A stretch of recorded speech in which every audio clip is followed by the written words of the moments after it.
people on board. There you go. We've got plenty of people on board. It's a beautiful morning. Very happy to see everybody. My name is Susan Buchanan. I am a trustee at the Village of Oak Park, and I want to welcome everybody to what we hope will be the first annual symposium on sustainability here in Oak Park.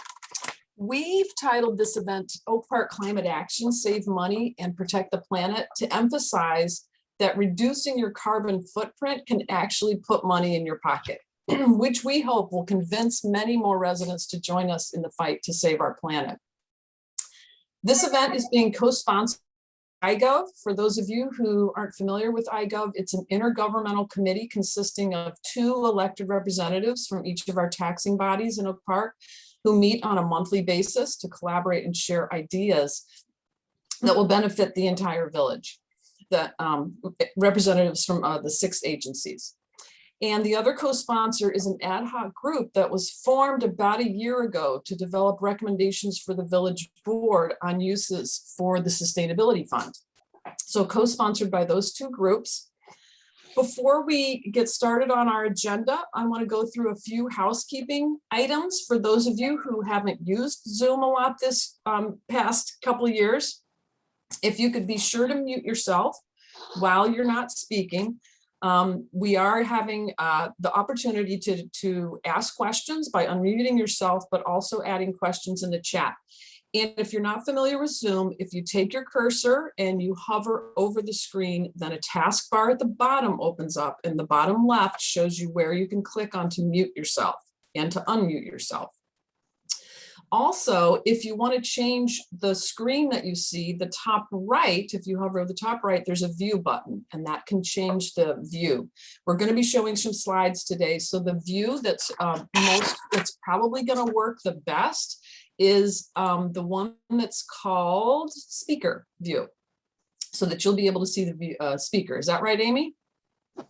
Okay, the gallery view gives you that Brady Bunch array that we're all used to. This event is being recorded, so it will be available. We're still figuring out where it will be posted, but it will be available. And what else on housekeeping? The chat function, if you hover again over that tray at the bottom and you click on chat, it should open your whole chat area where you can put in your questions. And people may be adding links and stuff. So if you want to keep that open, that's fine. If it's distracting, click on that chat function again along the bottom, it'll make it go away. One other trick of Zoom that some people might not know about, if you want to make the main screen bigger and the column on the side smaller, you move your cursor and there should be a little side-by-side arrow that you can slide back and forth and make the chat narrower. You can make it wider to fit whatever size of screen that you want. All right, and we are going to have people monitoring that chat function. So you do have 2 ways to ask questions: unmute yourself during the Q&A or type in your question into the chat function. I think that's all the housekeeping I'm going to cover for now. I want to introduce a couple of our. Oh, all right, be sure that you're on mute by hovering your cursor over your screen until the tray appears at the bottom left, over mute, and click on mute to make sure you're muted. We are being recorded. We want to minimize the background. So let's go hear some words that I wrote it on our agenda as words of wisdom from our state senator, state rep, and village president. But I think it should be some words of wisdom. And I want to introduce our state senator from Oak Park, who is also the president of the state Senate, Senator Don Harmon.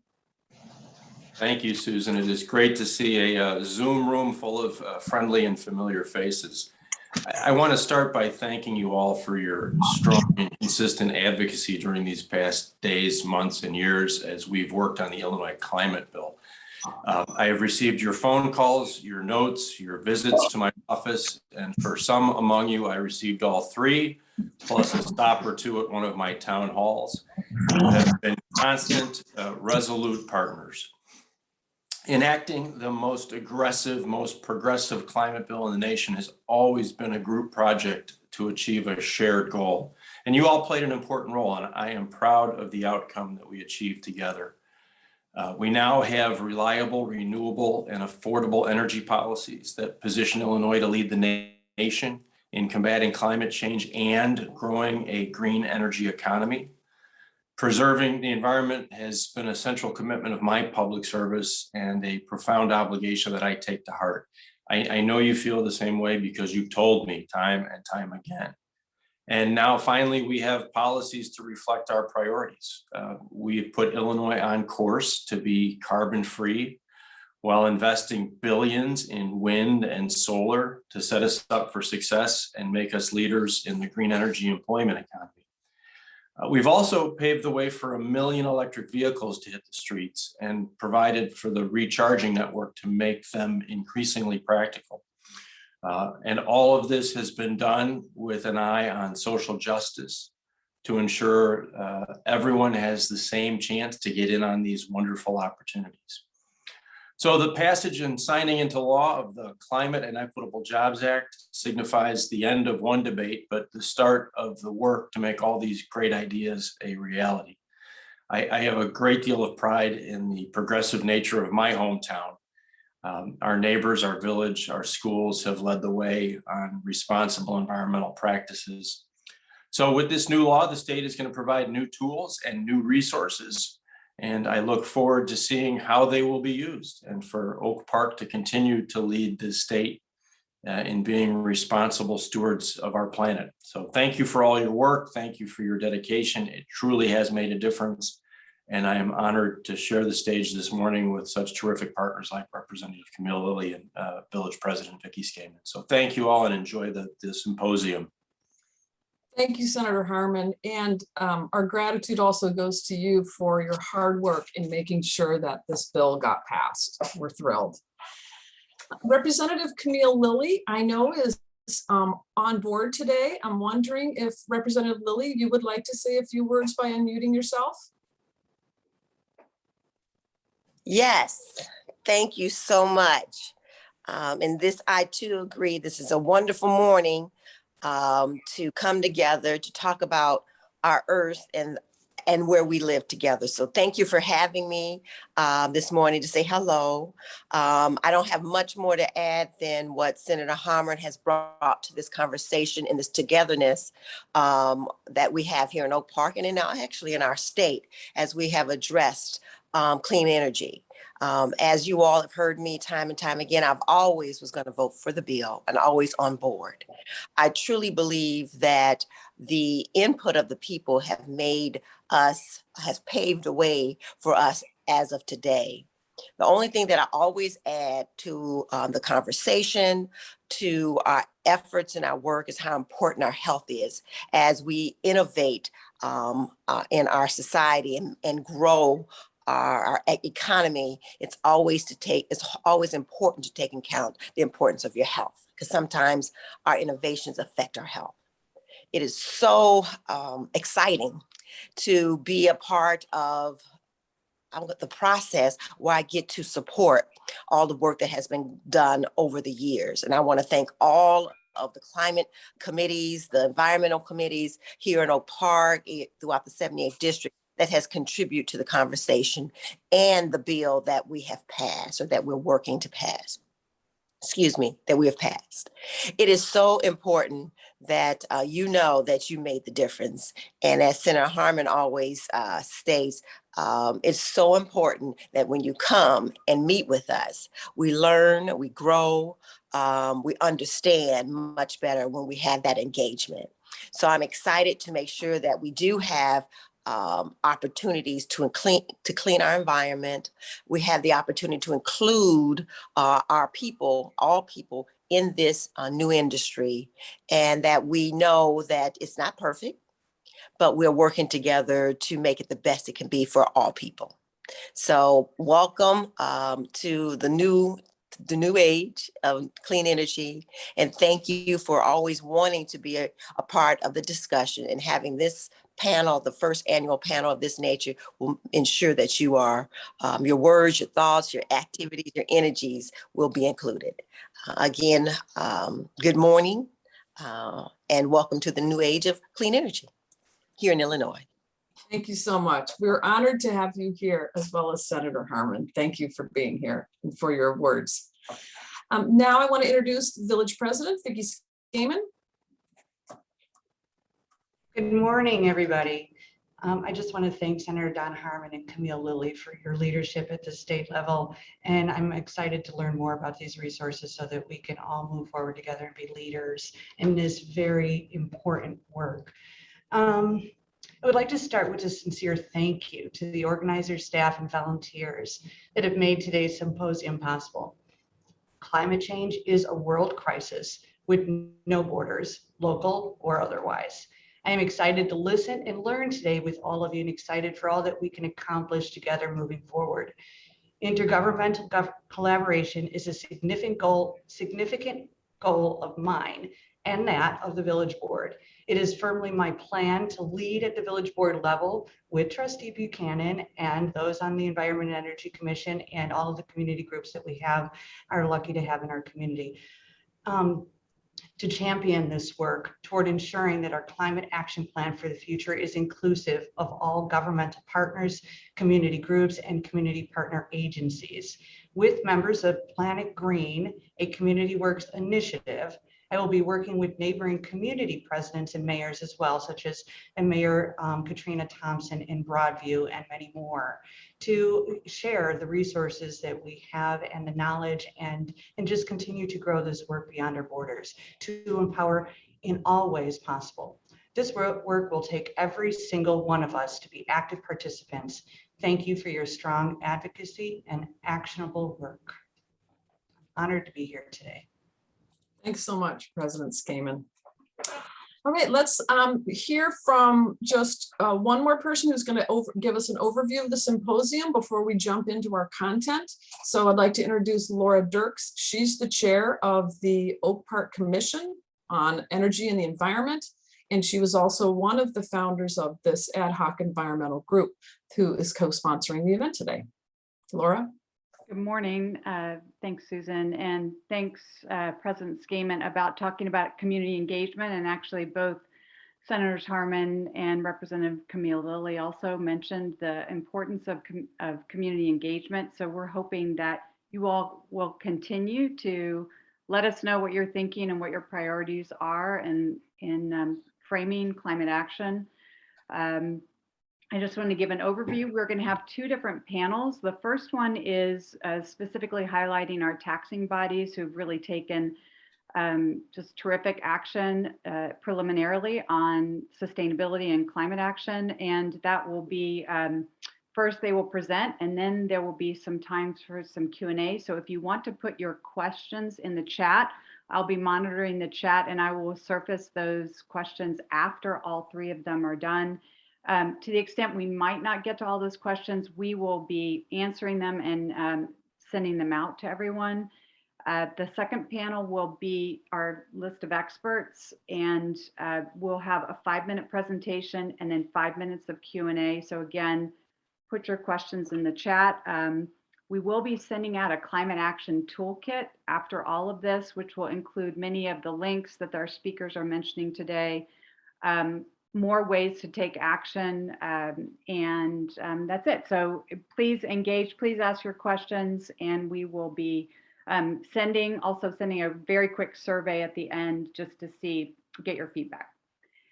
So I want to introduce our esteemed expert from the Field Museum, who's also an Oak Park resident, and her leadership and patience has been just amazing. She's has a family and has lived here, and she'll tell you, I think, at least 5 or 6 years.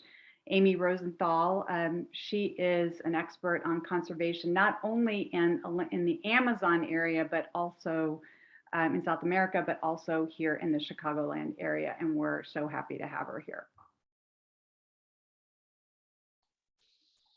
Thank you so much, Laura. I am also the tech manager for today, so I'm working on the spotlight so you guys see the right things.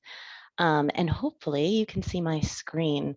So I just wanted to say, first of all, good morning, everyone, and thank you for coming. I'm Amy Rosenthal. I have lived in Oak Park for 6 years.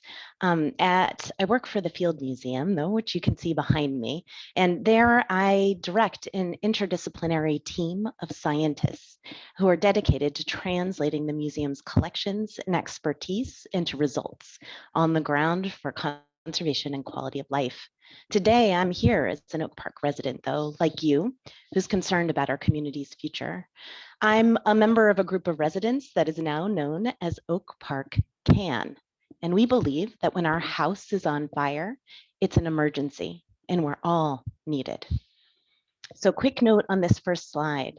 This background image of blues to reds is known as the colors of climate change. Each vertical line represents 1 year since we started consistently recording temperatures. Blues are cooler years, and reds get progressively hotter. Even in the simple image, you can see there's no question, no real scientific disagreement.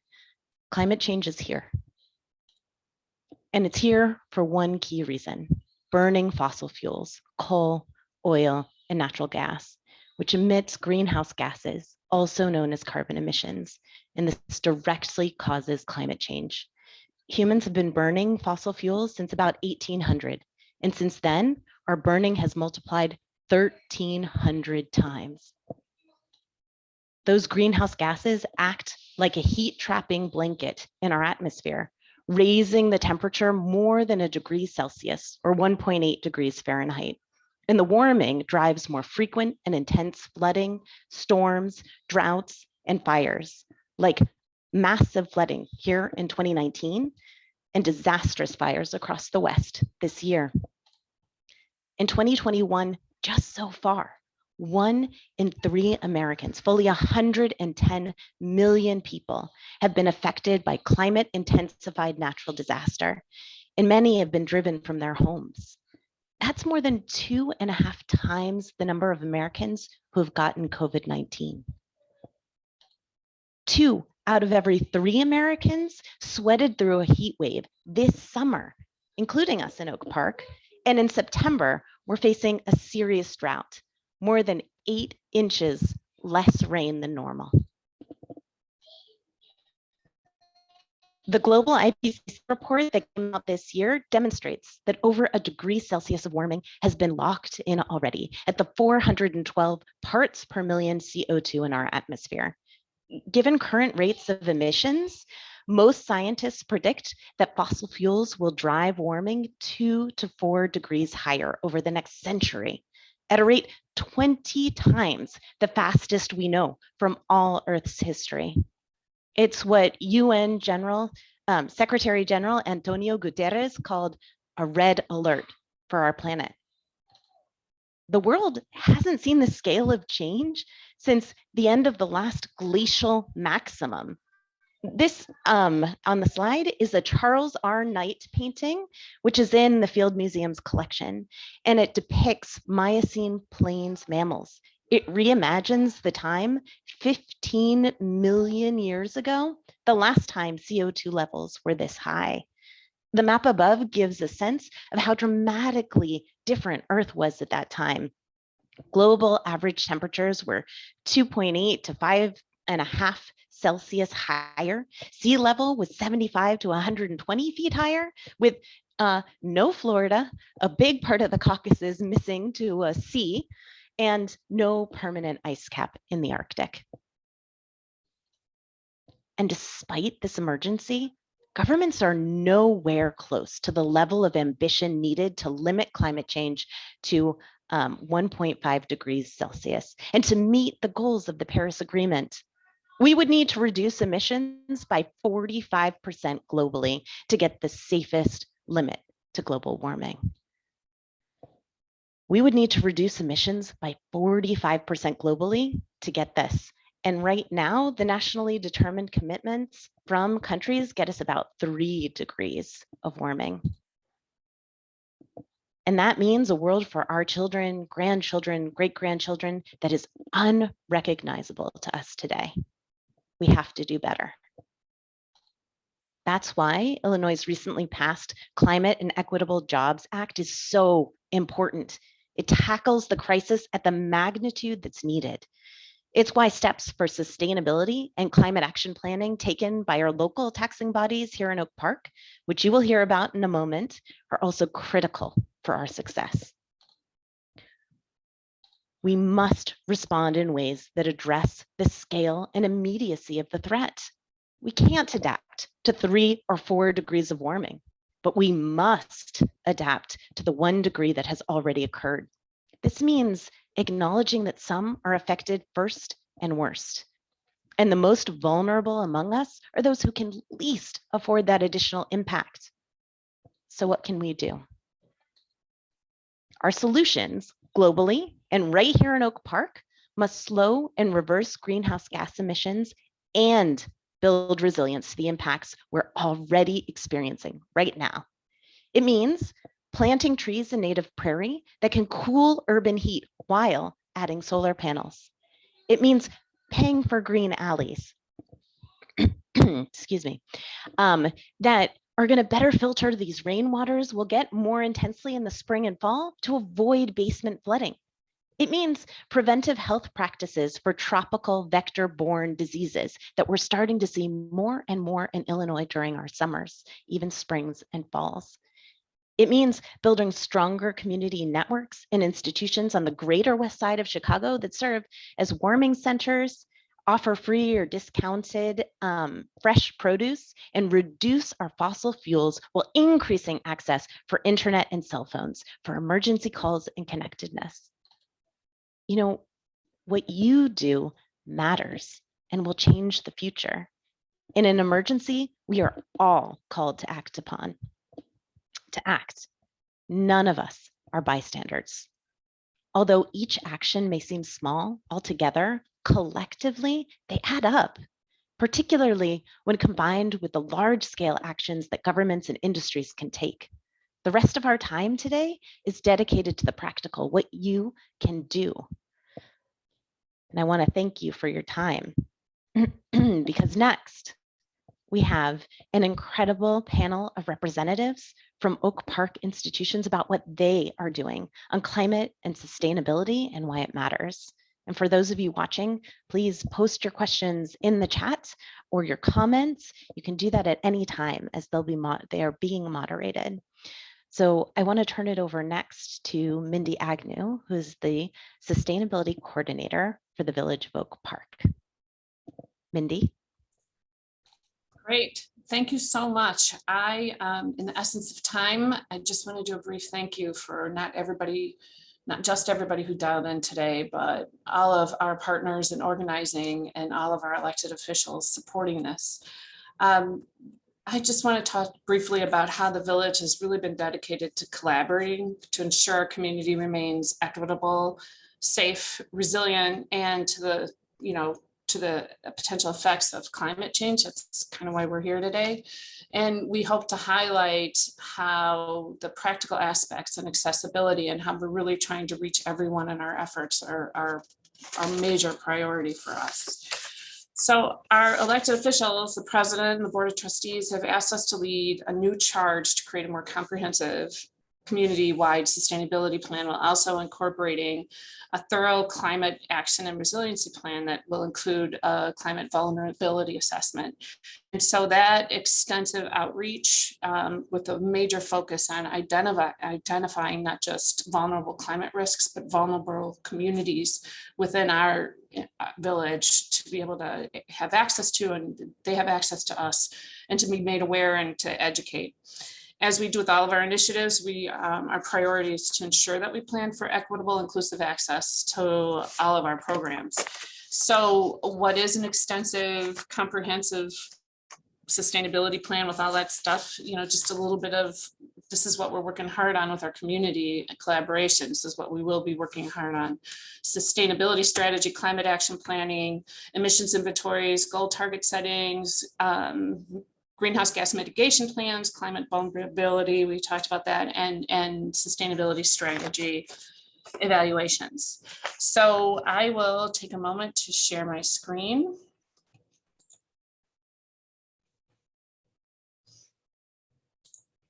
And start my presentation here.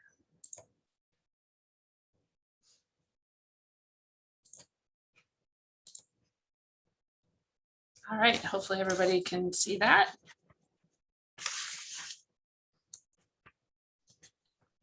So, Mindy, we Great. can't see it. huh, Not yet. okay, sorry about that.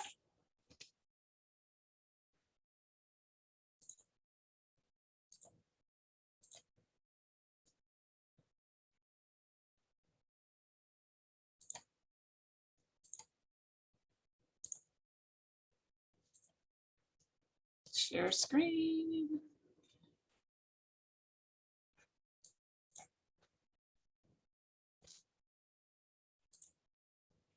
Okay. Perfect, thank you. Oh, wonderful. Sorry about that. So we wanted to start with our, one of the initiatives is our campaign.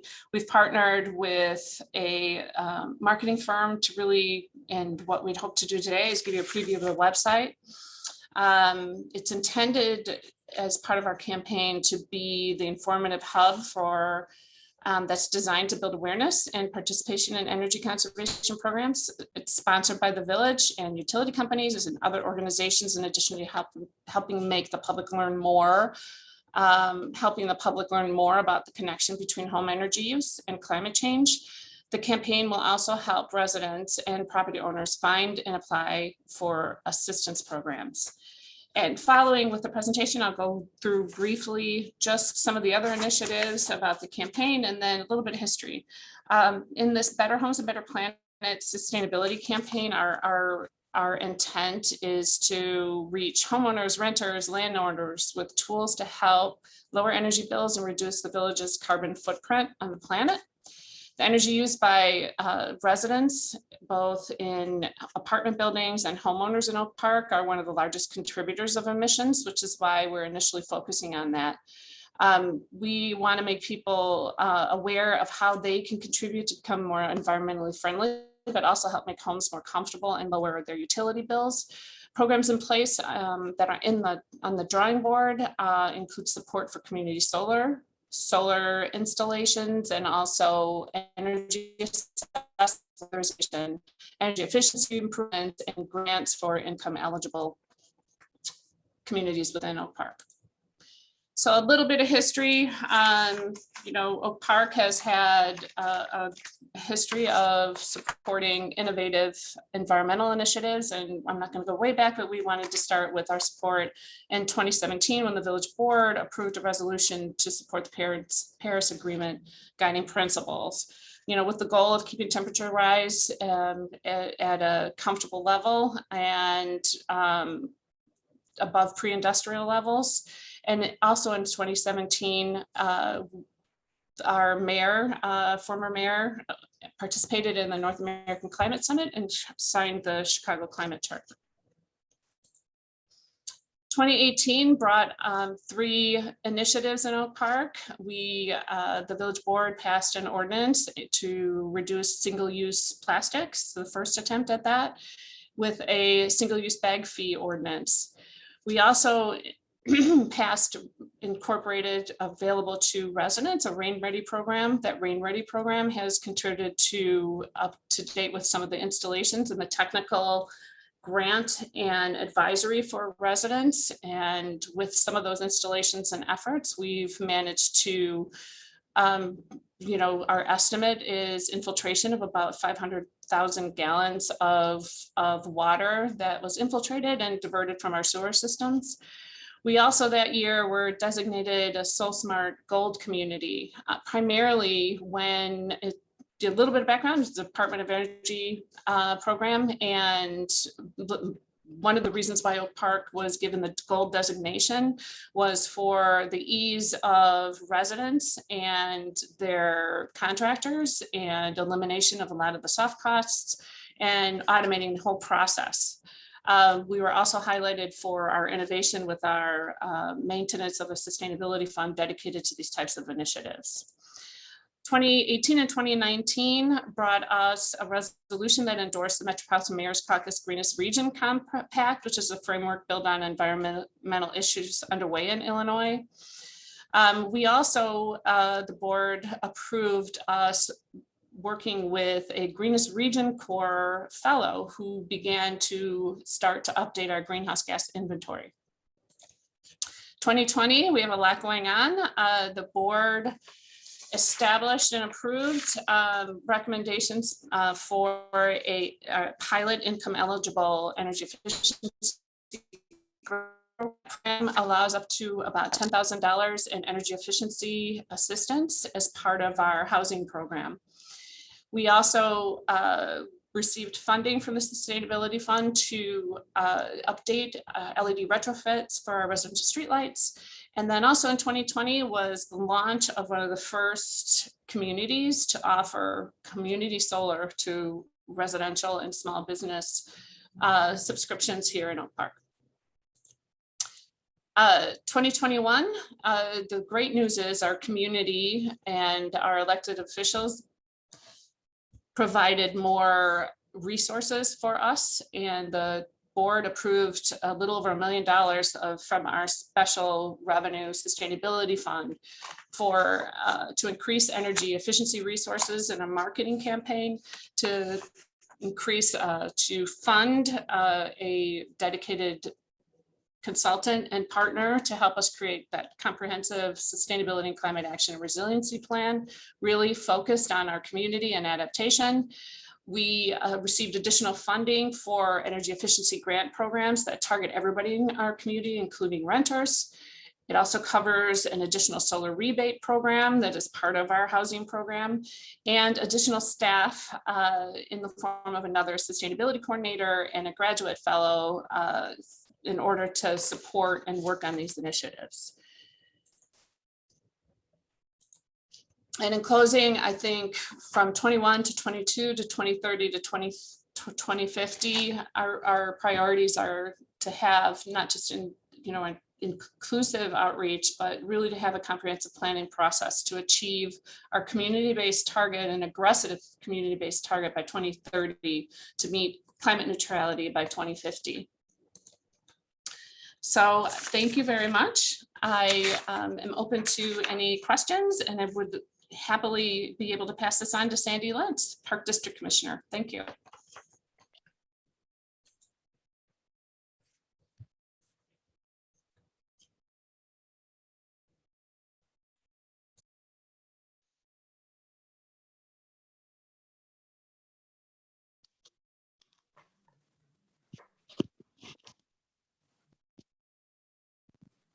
Okay, thank you, Mindy, for all that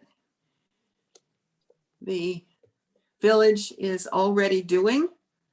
And the Park District likes to think, we like to think that we have been on the cutting edge of sustainability in the efforts that we make. We try to look at all of our programs and practices through the lens of sustainability.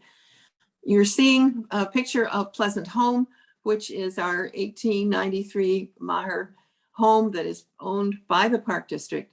And we added and are adding, they're digging holes and putting it in right as we speak, geothermal, which will allow the Park District to cool and heat this building with less energy than we are currently using just heating it in the winter.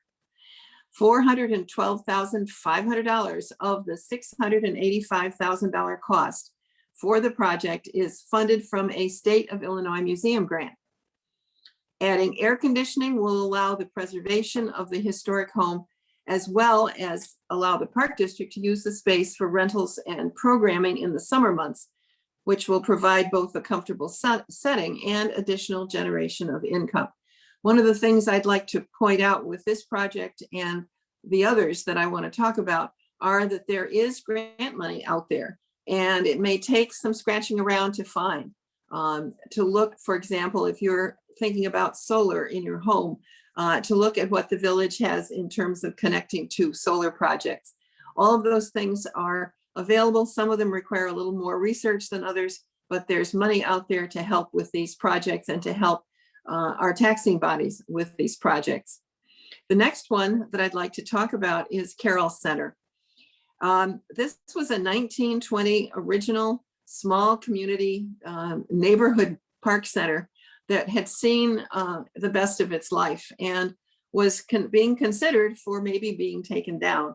at which point everyone in the immediate neighborhood began to have children. So there was an substantially increased need for preschool and for after-school programming. And this old building only had basically one room. So the Park District said, okay, we're going to do something with this. And we added an additional 2 multi-purpose rooms on the south side of the facility. The old portion was renovated, and both of them were built with what is called passive house design and source zero energy certification, meaning that this facility now generates more energy than it uses. It has also geothermal, as Pleasant Home does, super tight, airtight envelope with the windows that were put in, solar panels on the roof, electrical, and you can see the smaller picture on the screen shows that whole flat roof of the new portion of the building loaded with solar panels. And it has a rain garden. The Illinois Clean Energy Community Foundation awarded a grant for $577,800 to assist in the construction of this facility that now houses 3 preschool classrooms. So again, here's a place where we were able to get a substantial grant to help with the improvement of this facility. And if you get a chance, come and visit. It's just an amazing building, and it's beautiful. The third one I want to talk about is one that all of us at the Park District are really excited about. This is not reality yet, but it's in the works. This is our Community Recreation Center.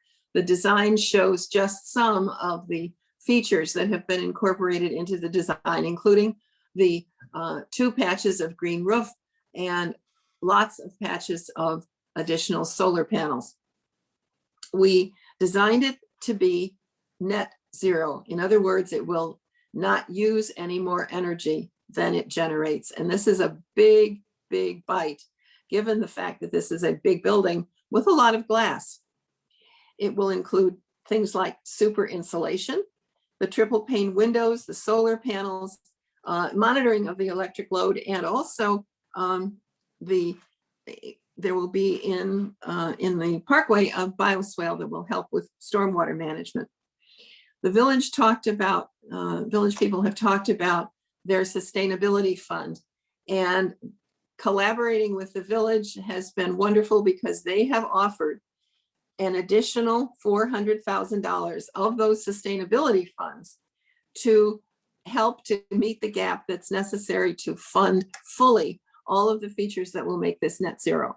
And we're extremely grateful as a Park District for the collaboration of the Village of Oak Park with helping us to get to net zero. If we have an application also with the Illinois Clean Energy Community Foundation for $1.5 million, which we're in now the final round of. So if we get that and the $400,000 from the village, we will get the extra $2 million we need to make this building absolutely net zero and a real, I think a real example of our community leadership in the sustainability area. This net zero design, we've talked about money, will save a minimum of $80,000 a year in electricity expense. And that's a big number. So if you run a school district, Tomkovsky, or if you run a township, or if you run a park district or a village, those are real numbers. And those are numbers not only that we're not using the electricity and all of the things that are impactful to generate it, but that's $80,000 more that we can use for programming and activities for the kids in our community and for the adults. So I'm extremely grateful that we're able to do this. And I'm going to put a plug in. The facility will have gymnasiums, which the Park District has never had before, an esports room, and I'm just learning about what that means, community rooms, a 3rd level walking track so seniors like me can walk in the winter without falling on the ice. And this afternoon, this is one of those days in Oak Park when everything is happening at once, but this afternoon starting at 3:30 on Madison Street, between Highland and Harvey is in fact in the middle area between Austin and Ridgeland, will be our wonderful community kickoff. We've raised about 75%, or maybe now a little more, of the funds we need to build this. And to be absolutely clear, there will be no additional property taxes asked of the village citizenry to do this facility. It will be self-sustaining, and the funding is coming from all sorts of sources, including, you might have seen in the paper last week, a $1 million gift from one of our community philanthropists. So it's very exciting. And this afternoon at 3:30, come and help the community kickoff. Make a contribution if you can. Come and have something to eat. Susan was asking if we could celebrate this wonderful event by having something to eat at the kickoff. Absolutely. You can even set up to buy a brick. There will be permeable pavers in the back as part of our parking requirement. And you can buy a brick from any one of a number of sizes to commemorate family, to celebrate this event, to help make yourself part of this wonderful community activity. We're hoping to dig holes in the ground next spring and to dedicate it the spring after that in 2023. So the Park District breaks its arm patting itself on the back for some of the things that we have done, but we're always looking toward even the simplest things, because as you can look at what you're doing through the lens of what's the impact, what's the sustainability. Even things as relatively simple as changing out your light bulbs can make a big difference. And we've got people coming up now who will be able to give us some specifics and some connections with things that we in the community can do to begin to add for going forward. And I'm just delighted to be representing the Park District and to be part of this event. Amy, did I run over? And I was kidding a little earlier, Tom Koski from the board of the District 200 from the high school. Tom, you're next. Thank you, Sandy. I'm honored to be one of two representatives from the high school district with a student, Luke Gilfillan, will be presenting a little bit of information as well. So the high school represents 1 million square feet of building, 4,000 daily occupants, and a building that's over 100 years old. So we have plenty of opportunity to improve in our sustainability efforts. And today I'm going to present a little bit of information on things that have been done or will be done, and then Luke will offer a student perspective. Next slide, please. So we as a district have completed an assessment with ComEd that has identified a myriad of energy efficient projects that we can then pursue in our forward plans. We've joined the strategic energy management cohort, which also helps identify low cost projects while involving our students. In the last year, the high school signed on to a multi-year 100% green electrical purchase, which uses is tied to wind renewable energy certificates from the upper Midwest. And we've also done a lot of work putting in place automation to help control the mechanical and temperature control equipment within the building. Next slide, please. So this is just a listing of some of the forward efforts that we have. The high school is undergoing significant capital enhancement over the, presently and in the years to come. And this is just a list of energy focused efforts, all aimed at reducing our carbon footprint or our wind footprint, since we're consuming wind energy. That includes reflective roofing.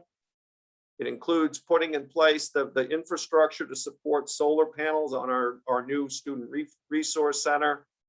Significant work has been done in removing and replacing lighting that uses less power.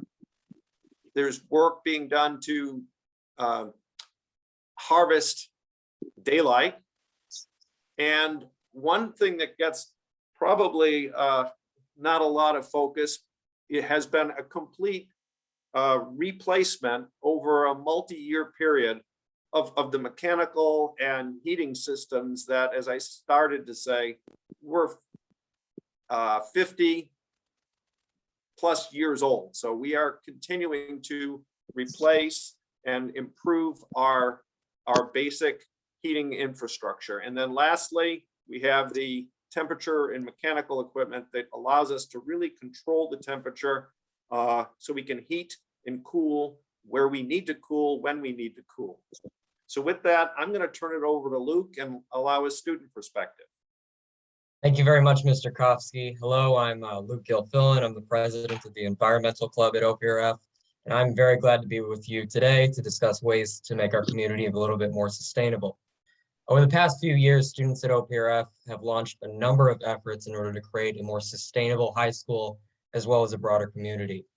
Some of these efforts include our zero waste cafeteria effort. So in a school of 3,200 students, you can imagine the undertaking it is to feed them all in a way that is sustainable. We wanted to use the hands and minds of the student body at OPRF to help eliminate some of the waste that ends up in landfills from our cafeteria. One of the ways we have done this is by encouraging the replacement of wasteful single-use trash, such as plastic plates and utensils, with biodegradable materials. We've created composting bins to allow students to dispose of compost, such as leftover food or compostable plates, in a way that is much more sustainable. Another effort we have is we have worked with local restaurants to fundraise for our club, as well as engage in reducing meat consumption, which has been linked to damaging environmental consequences. We have hosted presentations by scientists and other environmental leaders, including Virginia Burkett, whose work on the United Nations IPCC report on climate change won a Nobel Prize. Our club recently has won a grant from the Oak Park and River Forest Community Foundation to promote stewardship of Thatcher Woods. So that means going into the woods and removing invasive species and generally decluttering the woods to make it much more enjoyable to the eye, as well as for the plants that grow there. We've engaged in these sort of stewardship efforts in a lot of other places within the area, including Schiller Woods, cleaned it up. We've organized a lot of opportunities for our students to help out with that. Using recyclable materials, we've created environmentally friendly bricks to be used in construction through our EcoBricks project. We've also co-sponsored the Beyond the Bag Thin Plastics Community Recycling Initiative to help decrease the amount of plastics that are ending up in landfills. Next slide, please. So one of the things that we want to do going forward is to, in order to understand where we can improve on, we need to understand where we're at. So that includes benchmarking and understanding our current school's energy use. So we want to see more data in terms of where we can improve on that. We want to include a survey that will be posted throughout the halls using a QR code in which students can scan the QR code and submit various feedback they have for the environmental practices that the school can improve on. We also want to encourage our school as community to adopt energy efficient habits. And one of the great things about operating inside of an educational institution, environmental education and environmental institutions kind of go hand in hand. And so we want to be able to get into the classrooms and educate the student body and the broader community, hopefully, about sustainability efforts and how they can become more energy efficient and more sustainable in their own lives. Going on the first point, we want to measure cost reductions and help finance those energy efficient upgrades that will create a more sustainable school, especially in regards to energy efficiency. And we want to do that in order to hopefully become an Energy Star school. What an Energy Star school is a school that, in regards to schools in the surrounding area and the country nationally, they have a very good energy efficiency program. There's an organization that comes in and they measure that. We want eventually to become one of those schools and beat out those dang high school competitors. One of the things that you guys can do is help spread the word about things that are going on at the school. We want to see more participation. especially in these stewardship projects, we need a lot more participation in that. So that is all I have to say for our efforts at the high school, and pass it off to Mr. Kofsky. Thanks, everybody, for your terrific presentations and for keeping us on time. We have about 6 minutes for questions. I'll just say, Luke, there is a whole group of master naturalists who work out of Trailside, and I'm sure they would also help you with the buckthorn removal or trash removal or whatever. So just to keep that in mind.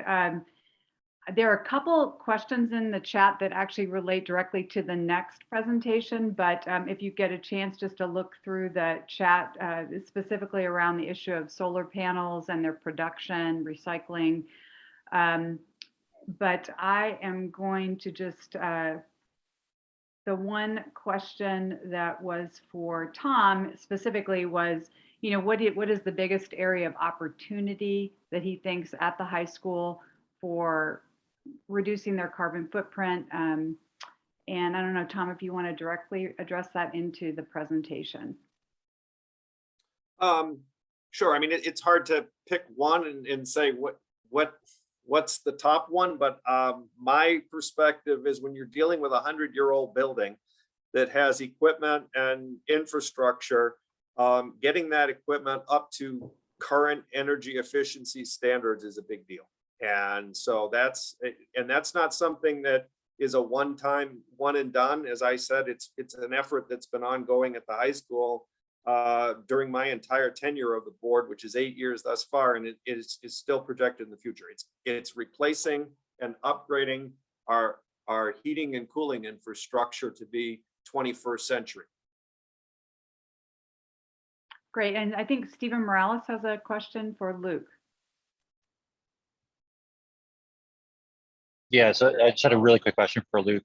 Great presentation, but I'm wondering if you get any participation from parents in the programs that you do. Absolutely. In previous years, actually, Mrs. Agnew has attended a lot of our presentations when her daughter was in our club. Yes, absolutely. We have parents come to our presentations, and when we have speakers, there's always a lot of parents and community members there, and we would love parental or anyone, bring your dog to our club. We'd love to have anyone show up. So this is a question for Mindy. Mindy, I know that the village will be considering this Monday, and I encourage everybody to tune in. I believe it's 7:30. They're going to be discussing the contract for climate action and the climate action consultant who will put in place the whole action that Mindy talked about. Mindy, could you sort of, if people were wanting to know what are the top 3 things that they should look for in this process and ways that they could engage on it, what would they be? I think with the process that we're going through, I think how, as a resident, as an individual, it seems like it's very daunting. But the plan is to make a practical, pragmatic approach to reach everyone. And I think just to watch, not just the village, but our community partners, we are really planning to extend out and reach as many people as possible to work together to understand the process, work together to assess, what our vulnerabilities here are in Oak Park, and really work together to see how you can contribute and understand that you will be able to contribute. I think outreach is going to be the primary initial coming out of the gate when we hit the ground running, just to get the information out. We are just prior to that even started a campaign to get information, and then it's going to be enhanced. So I think just understanding that you will have a voice, you will be able to participate, you will be able to understand. Amy covered some pretty intense, complex issues in a very easy to understand manner. That's our goal. And so we will open up transparency of the whole process. So please watch for that. Please look to how you can participate. One way definitely to do that is understand who your elected officials are and understand your citizen commissions, especially Environment and Energy Commission. And then you always have access to the sustainability staff here at the Village of Oak Park to learn more. But communication, we're going to have a multimedia approach to try and reach everybody, but also have boots on the ground in our communities to get the information out. And Sandy, I was just wondering if you could briefly talk about, and one of the things the Park District has been so comprehensive about is energy from all, all aspects. And, the solar is easy to see and it's renewable, but, you really worked on making your buildings and retrofitting the buildings to be as tight as possible. As a board, how did you all get to understand that and support that? I think you've put your finger on one of the most important parts of this community-wide sustainability issue, and that is getting the elected boards behind looking at everything that they look at and vote on through that question of how does it affect our sustainability? How does it affect the climate issues? How does it affect our community? And I'm lucky to say that early on, that was something that the Park District Board just said, okay, this is what we're going to do. This is what we are directing our staff to do.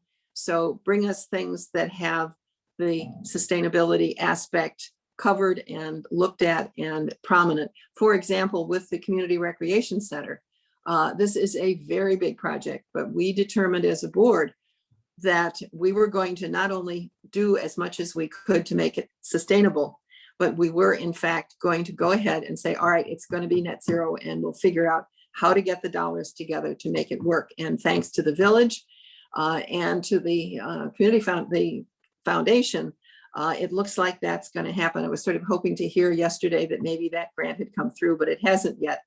But that's, you really have to get your board on, on board, and get the board that sets the policy for your agency and says, okay, this is important. This is what we need to pay attention to every time we do something.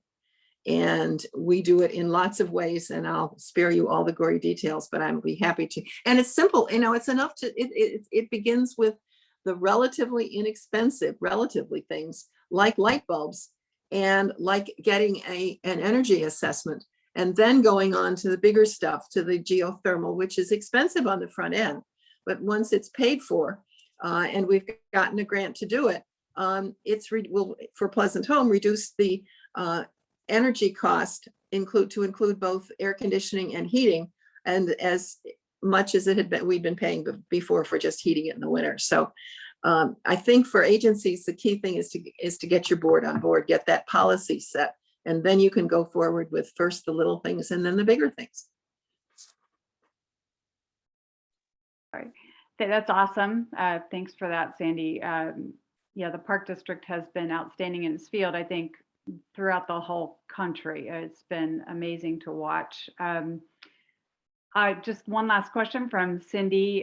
So the Interfaith Green Network, which represents congregations throughout the Oak Park River Forest area and a few other communities, she's asking, with the village in their community, the community engagement process with the climate action, how will you support the organizations, the congregations and the businesses to engage in the process? So thank you. That's a really good question. And our community is going to get a preview prior to us engaging our consultant. That's one of the high priorities with our consultant. We are working closely with our team to identify key community organizations and establishments to help with this outreach, but also to provide information, get feedback. We will have developed kits on communication to help make sure that we have a clear message that's actionable. And we're going to start that soon with our campaign that we launch right now for the Village of Oak Park, just to get the information out to residents and energy efficiency. But that is definitely in the plan with the initial campaign that's going on now, and then it is part of extensive plans for the sustainability and climate action and resiliency plan coming up. Great. Thanks very much, Mindy. And again, we just encourage everybody who wants to be involved in this process to please let us know. And if you want presentations at your congregation or your organization or your business, we will be working towards, how we make that happen. So I want to go to our next panel. I want to thank the D200. Thanks, especially Luke. I know this is sleep in time, so thank you for joining us, and the Park District and Mindy as well. So we are going to go to our next panel, or a panel of experts. And this, just to remind everyone, this is 5 minutes of presentation and 5 minutes of Q&A for each one of our experts. And this specifically is really geared towards helping you all know how you can take action today. And as I said, we'll be sending out links after the fact to all the participants. So our first guest, and thank you so much for being here, is Sergio Alzate from ComEd, and he is going to be sharing his slides with you. Thank you. Thank you for having me, and I appreciate everyone joining this very important meeting. I'm going to post the URL on the chat room so that you can follow along with everything that I'm going to be sharing today. So let me share my screen. So what I'm sharing with you right now, this is comed.com/info. And this is a great website or address to memorize because it ties in to all of our offerings. So as you'll see here, we have information on consumer protection, on energy efficiency, ways to save, solar, financial assistance. I'm going to focus on energy efficiency today, so I'll click on Find Ways to Save. And notice here that on the left side, it says For Your Home. So these are all of our residential ways to save, energy efficiency program offerings for our residential customers to save on their electric use, reduce their carbon footprint. But you'll also notice at the bottom, there's a For Your Business tab. So for those of you that are connected to businesses or commercial customers, I really encourage you to come to the same link, click on Ways to Save, and click on For Your Business. And I did hear someone mention earlier on this presentation that they did a facilities assessment. So there's more information on our commercial facilities assessments there. But I am going to focus on our residential offerings. So let's explore energy assessments. As you'll see here, there's a tab for single family home energy assessments and multifamily energy assessments. We have options for energy assessments for virtually all of our customers. So, all right, forgot to start my timer, make sure I don't go over my allotted time. So let's go to single family home energy assessment.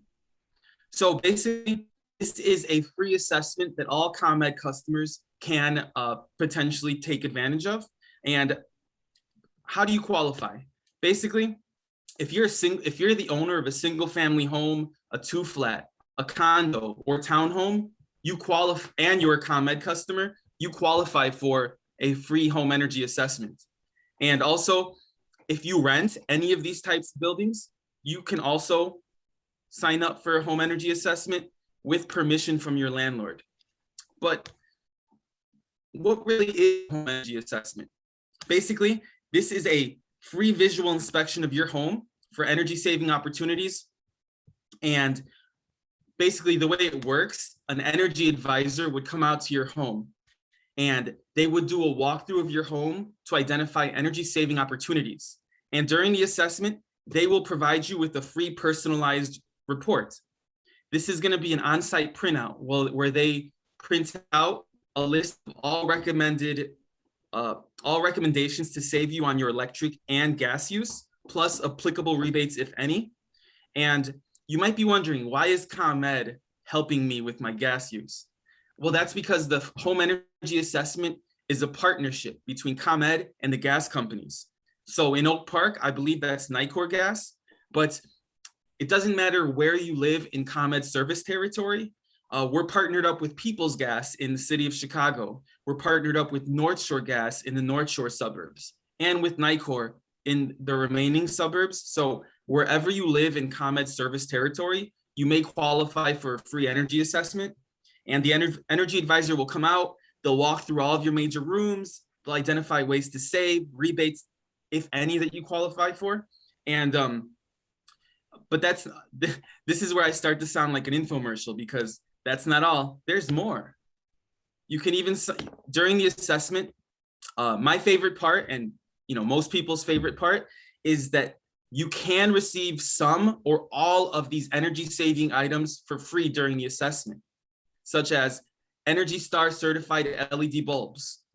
You may receive free LED bulbs in all of your major rooms. Now, to get the free LED bulbs, they wouldn't just give you LED bulbs. It's where in any of your major rooms, if you have incandescent bulbs or halogen bulbs, those will be swapped out with LED equivalent bulbs. Why is ComEd doing that? Why aren't we swapping out CFL bulbs, the spiral compact fluorescents? That's because the whole point of the energy assessment is to make you more energy efficient, and CFLs are already considered energy efficient, but incandescent bulbs and halogens, those are extremely inefficient sources of lighting. I'm not sure who out there at this meeting has incandescent bulbs, but if you have any, I'm sure you'll notice that you can't even touch them. They burn you, they're scalding hot. Now, I don't recommend anyone trying this at home, but incandescent bulbs are so hot, they release so much heat that if you have a few of them in one room, they start to heat up your room. They're a very inefficient source of heating as well. So think about it, everything's connected. The warmer your room gets, the more your air conditioning system has to kick in. So now your energy, your electric related costs, your heating and cooling related costs, that's all connected. So that's why we really encourage using LED bulbs, because they're a very efficient source of lighting. And again, all of your major rooms in your home, if they have incandescent or halogen bulbs, during the assessment, we will swap them out with LED equivalent bulbs for free. Also, programmable thermostat. If you have a non-programmable thermostat and you have furnace heating, during the assessment, you qualify for a free programmable thermostat, which will be installed during the assessment. For those of you that aren't aware, programmable thermostats, you can program them to adjust automatically based on your schedule. And if you don't have a programmable thermostat, you may qualify for a free one during the assessment. Also, energy efficient shower heads. If you don't have energy efficient shower heads in any of your bathroom showers, they can be swapped out for free with energy efficient shower heads. And energy efficient faucet aerators for the bathroom and kitchen sinks, same thing. If you don't have faucet aerators already in your bathroom and kitchen sinks, you will receive energy efficient faucet aerators. And this saves you on your water use and your gas use, because Hey, gas is Sergio, heat. I'm so sorry. I just want to interrupt. We have just time for like four minutes of questions or whatever. I'm sorry to interrupt you. Oh, you're totally fine. No worries. Okay. Cindy Klein, Benet asked if she had an energy assessment 5 years ago, could she have another one? So on that part, I'm not sure. I encourage you to call. So when you go to this link, there's a phone number here. Call them to see if you still qualify. And for all customers, I encourage everyone, if you want to sign up, go to this link. You can sign up on, there's an online form on here. It's probably the easiest way to enroll. And yeah, there's also a virtual assessment. We're still in the pandemic. If you're not comfortable with someone coming to your home, you can sign up for a virtual home assessment where no one comes to your home. You just walk them through your home with with like your smartphone or a tablet, some Wi-Fi connected device, and they'll ship you all of the items that you qualify for. Any other questions? Or let me look at the chat room. Sorry about that. Let's see what questions we have here. Does anyone have any questions? Feel free to type them in. I don't see anything directly.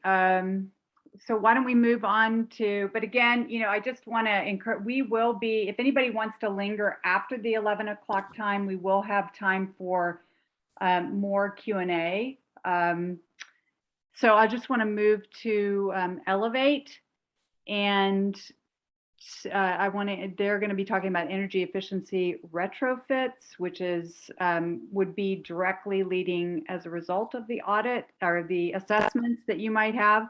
And that I want to introduce Vatia Hill and Amrit Such. They will be sharing their slides with you. And just again, remember we have 5 minutes and then 5 minutes for Q&A.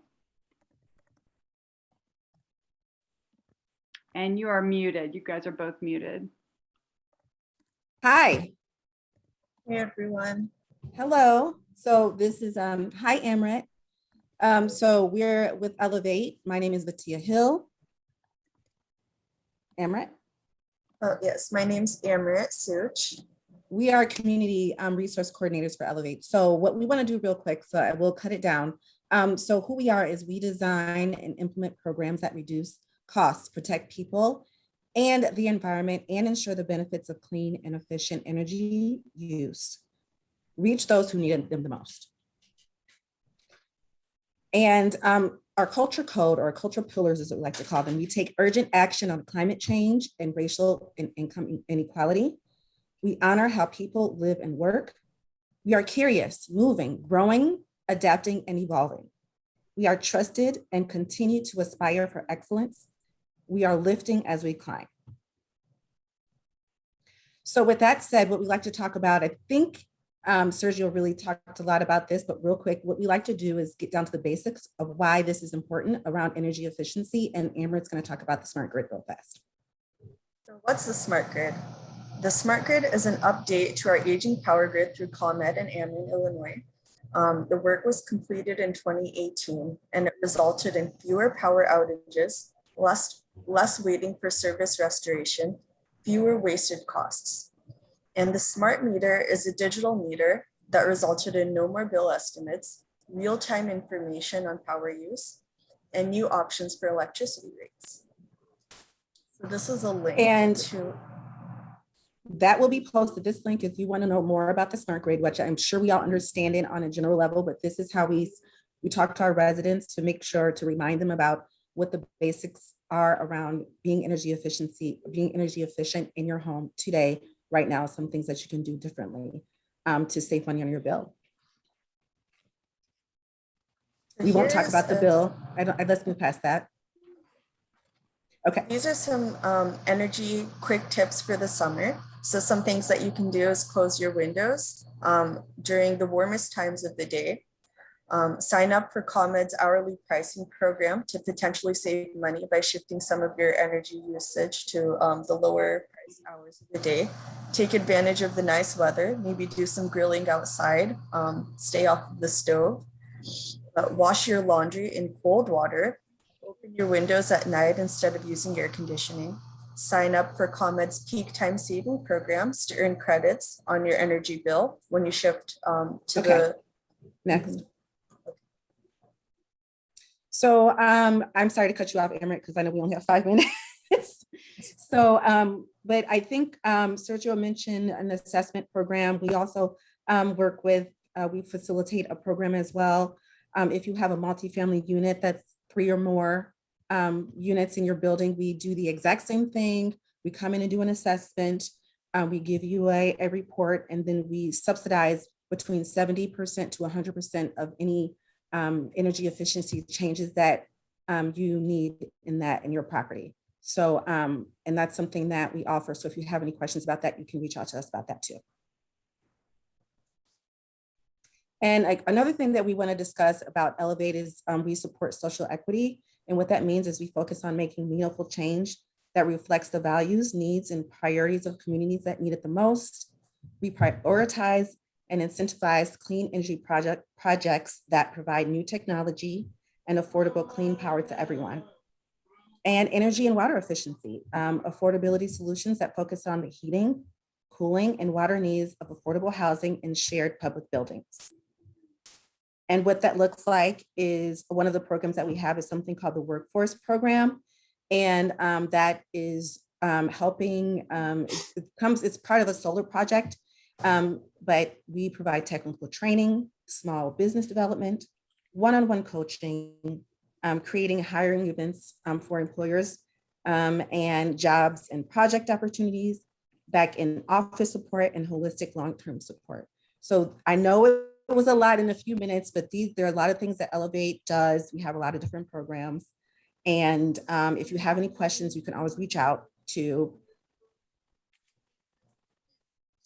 me, Batia Hill, here, or Amrit. Thank you both so much. You know, one thing I've even talked to Hani about with Elevate is how can we get our high schoolers to know more about the types of jobs that are going to be in the green economy. So, you know, potentially some areas for some partnership at D200 just about these kind of jobs, because our young people need to know about them. Yeah, and, so we work with people coming out of prison as well, yeah. Giving them opportunities for jobs. And then, but also I just had a conversation. So the Luke, what's the gentleman that was on here, the high school student, Luke, he did great. So I actually had a conversation with another high school student last week. I mean, it's incredible what these young people are doing. So yeah, it's good. So are there any questions, or are we good? Yeah, there is a question that says for both for you all and for the village, for Mindy, if Mindy's still on, I can't see, but can you confirm that Elevate will be participating in the village's grants to provide the retrofits to low-income residents in Oak Park? Actually, it is a possibility as we received additional funding to expand the grants. But as it is now, the grants are structured as part of our existing housing program. So what the grants are intended to do is, after an assessment has been done, to supplement anything that possibly the utilities do not cover. So Elevate is more than welcome, but right now it's, you know, working directly with the utilities, and it's a combination of the utilities established programs, and then also us agreeing and working together to supplement some things that the utilities may not cover. For example, for an income eligible homeowner, there are some mechanicals that, you know, might not be included in the programs but that initial assessment, we work with the utilities on that. So that's how the process is working now. There is some opportunity as we go into and expand programs, especially with multifamily, small to medium size and larger multifamily. But the focus is really on residents and the existing utility programs now. Okay, great. Thank you. So given the time, there are a few other questions in the chat again, which we will get to. Chibike, I'm seeing your question of D97 and D200. D97 had registered for the call. I'm not sure if they're on the call, but we'll definitely get to that question at another point. So we want to go to Mark Berger, who is going to talk to us about renewable energy sources. He's also an Oak Park resident. Morning, everyone. Yeah, I'll be talking specifically about solar power in the interest of time. I can touch upon other subjects in the chat.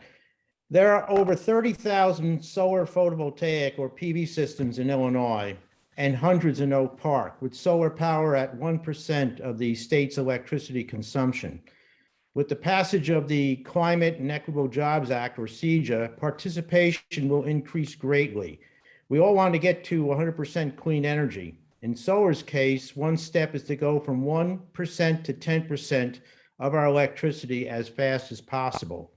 This applies to residential and non-residential ComEd account holders, including median and above income, as well as low and moderate income households. Just about any ComEd electricity account holder can get some or all of their electricity from a solar power source, whether on-site or off-site or both. If one has a roof, one can get a solar PV system installed depending on building conditions. The system can be owned outright by the property owner, taking advantage of federal tax and state renewable energy credits.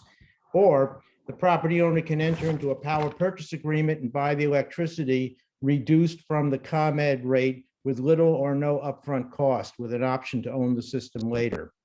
If you don't have access to a roof or a suitable roof, there's the option of buying electricity generated from a community solar system on a subscription basis.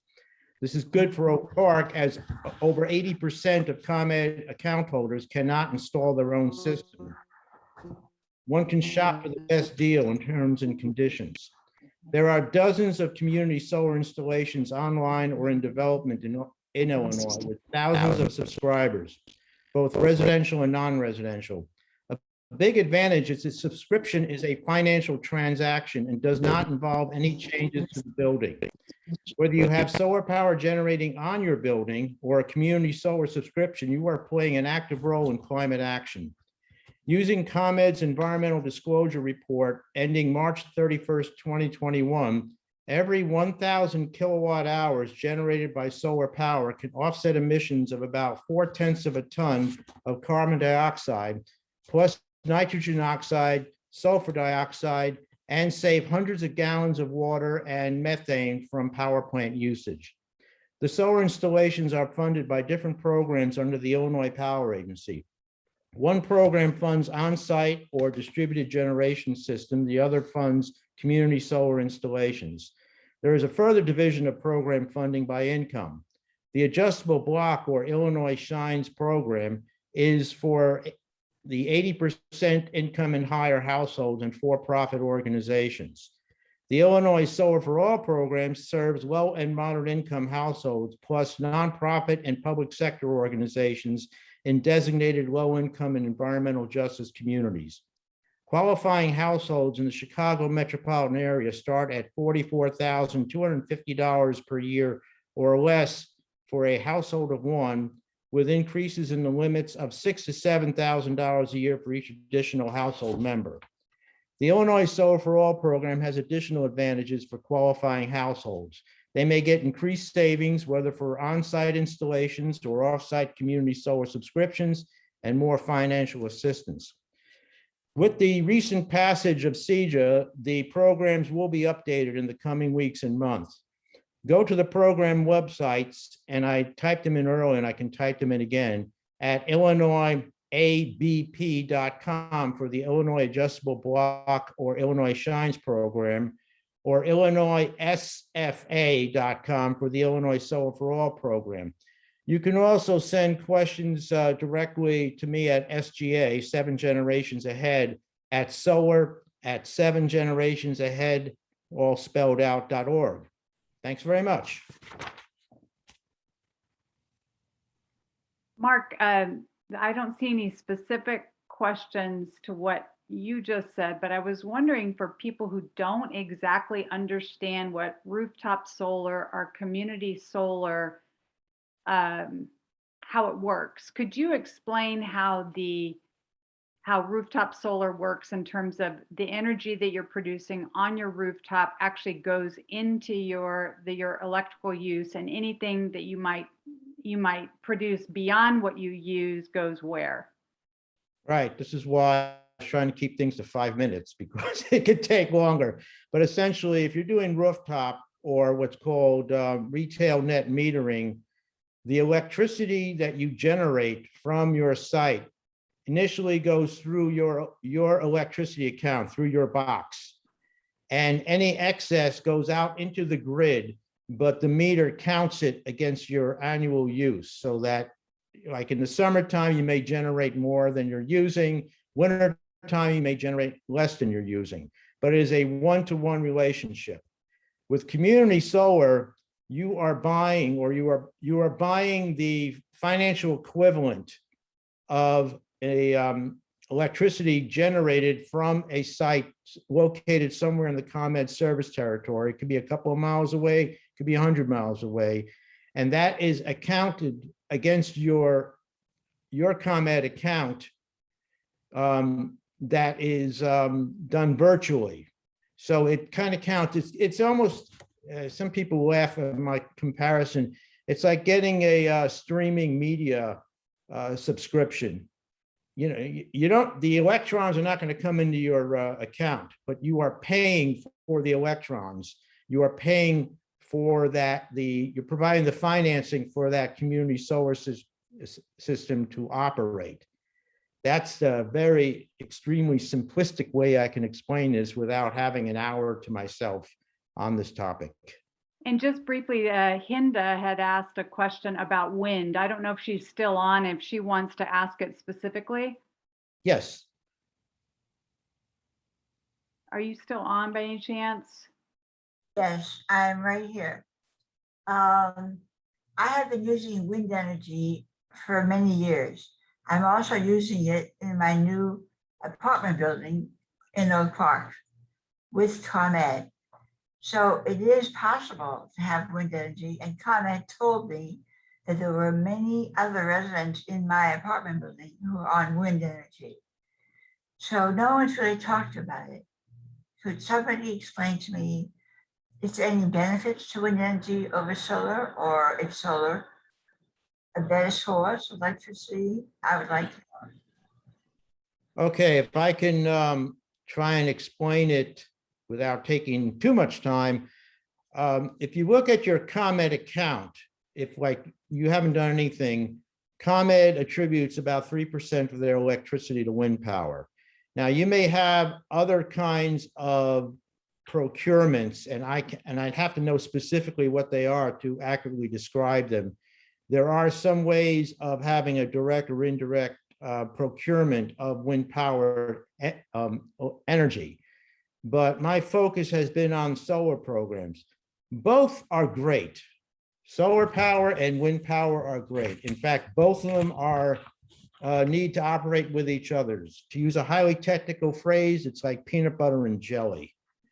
And including, say, energy storage to back up and supplement the changes in electricity. It's like peanut butter, jelly, and bread.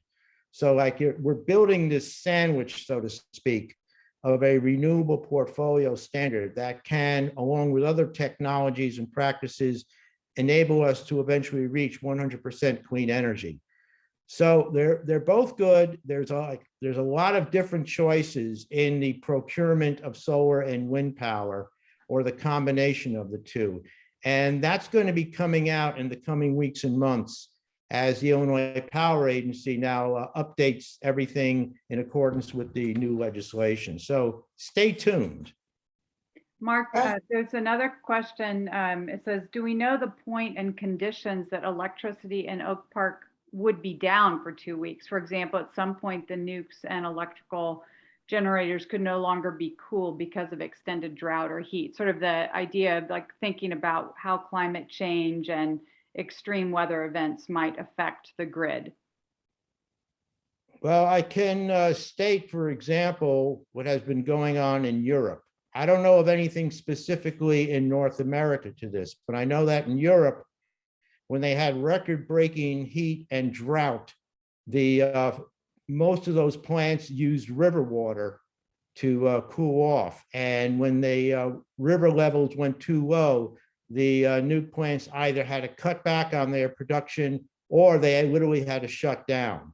So that is one interesting aspect with solar and wind power, and even with battery storage, and that there is very little, if any, water used in the production of this. So that is a factor. I don't see that happening. I don't want to be an alarmist in that particular regards, that that's going to be that's an imminent threat with the nuclear power plants or the fossil fuel plants. But the factor is that those plants use a lot of water.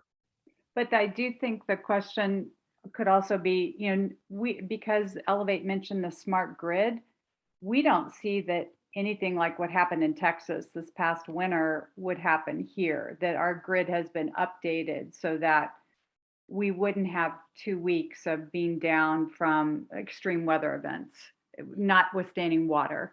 Yeah, well, one thing about up here, Illinois and the northern climates is that the Midwest has a history of temperature extremes. The electricity grid, among other infrastructure, is used to operating in 100 degrees Fahrenheit or higher, or 20 below zero or lower. When you have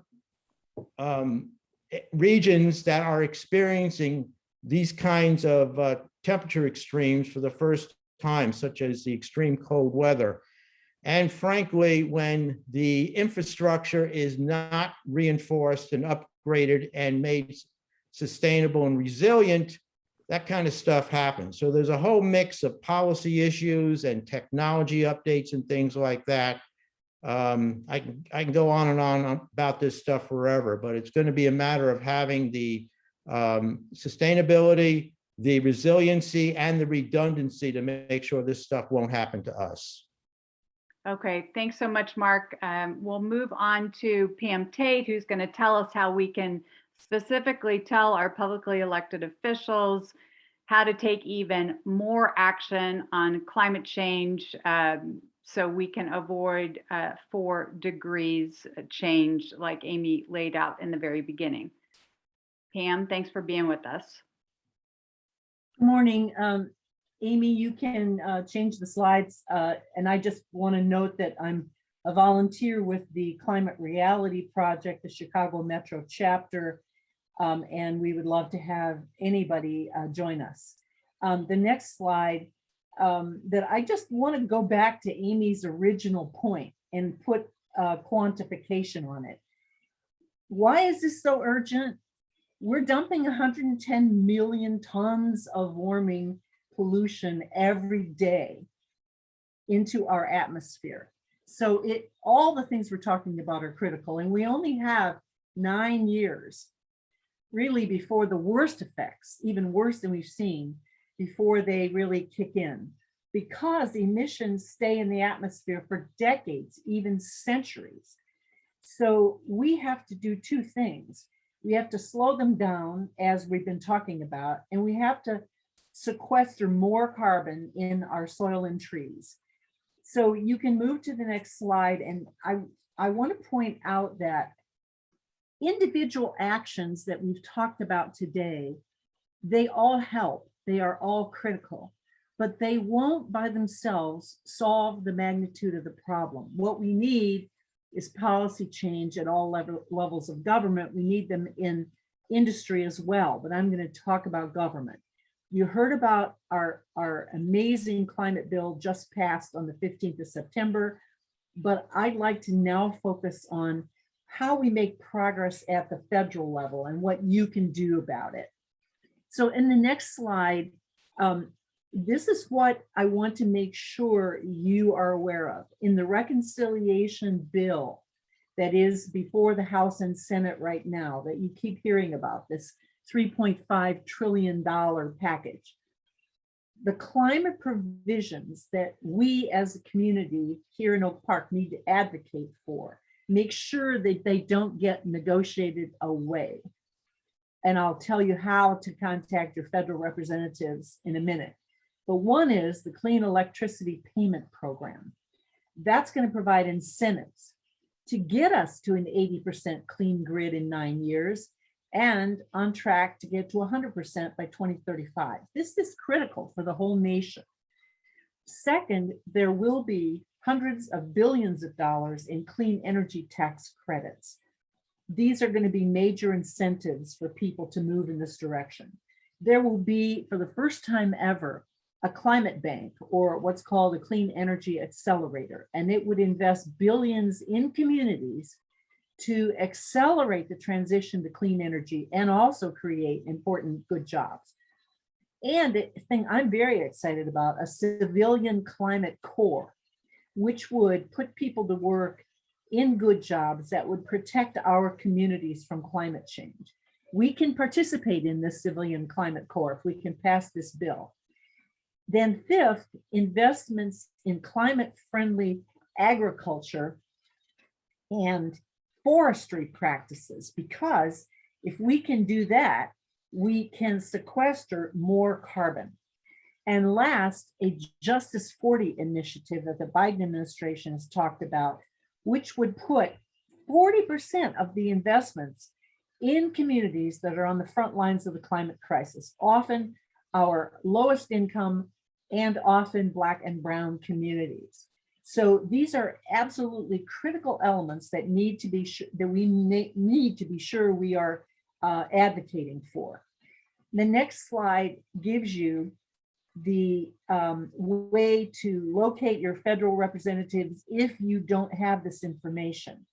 But please, now is the time, because the bill is being finalized. It will be voted on soon. You could call your US senators, Dick Durbin or Tammy Duckworth or both, and whoever your US representative is, to tell them about the important elements of the bill that I've just outlined that must be maintained. Even if they cut back the amount of the 3.5 trillion, we don't want to lose these pieces of it. And these links will be in the climate action toolkit that you will receive after the presentation. But I can't stress enough how important it is to do this now. Then in the next slide, I just want to note that 2022, we're having a lot of elections again, and it's going to be really important to use your vote to vote for candidates who support policy changes that will combat the climate crisis. It's so serious. Remember to use your vote and advocate in 2022. So last, I just want to note that the climate action kit that you'll receive will have a lot of links to organizations in it that are a part of this advocacy effort. So you don't have to do this alone. You can join with other groups, or feel free to contact me at this email address, and I will put it in the chat as well. If you want to get involved in any of these efforts, we really need all the help we can get. And last, I just want to note in the final picture, I think we have the final picture, Amy, that why should we do this? It's because our planet and its future and the people and the animals and the insects and everything on the planet are depending on us.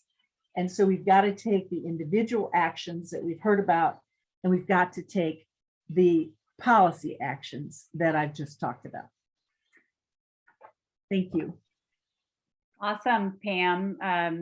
Thank you so much. I love the passion and targeted direction of your presentation. Susan asked the question, does the, I'm sorry, where did it go here? Does the action kit that everyone will receive have the list of items that must be maintained in the infrastructure bill? Yes, yes, it does. It lists them all and exactly how you can get a hold of your federal representatives and senators. There's a direct link. And the other thing that will be in the climate action kit will be in Amy's presentation, there was a grid of pictures, and there will also be ways, and advocacy that Pam mentioned is at the top of the list. It's one of the best ways to actually have real impact on climate change. Stephen, do you want to ask your question directly? Yeah, thanks. Yeah, so great presentation, Pam. Thanks. And I've noticed that we've already started to get some climate refugees, people that are either coming from California where they're seeing wildfires, or places in the South where they're seeing excessive flooding. Are there any federal funds that can support a village Lake Oak Park that is taking on climate refugees to help us, be sustainable, but also in terms of the housing stock to be flexible? That's actually a good question. I don't know the answer to that, but I'm going to look into it. and find out if there is any funding for that. It would be great if there were. And so let me just note that stay tuned and I will see what I can find out. Thank you. Okay, any other questions? Let's see, here's, okay, great, awesome. So we will go towards, for our last presenter, Mindy is able to give us her expertise in 2 different ways. And I will let Mindy talk to you about composting and recycling. Yay! If you ask me, you saved the best for last in terms of the topic. Coming from someone who has grown up with composting all my life, I'm a farm girl from Wisconsin. I am going to share my screen. I'm going to go over a brief overview, but I really am going to talk about 3 reasons with more of an emphasis on composting. We're just going to focus on existing village programs as we, in the near future, as we are negotiating and reviewing the bid that went out for our hauler contract. Once we have a discussion with our village manager and the board, we'll have a little bit more information to share on the future of composting, recycling, and waste management. But for now, the focus is just on what we currently have in our offerings, and feel free to reach out to me. You know how to contact me if you have any questions about composting. I'm happy to help. So I'm going to try to get this presentation up here. I apologize for the delay earlier.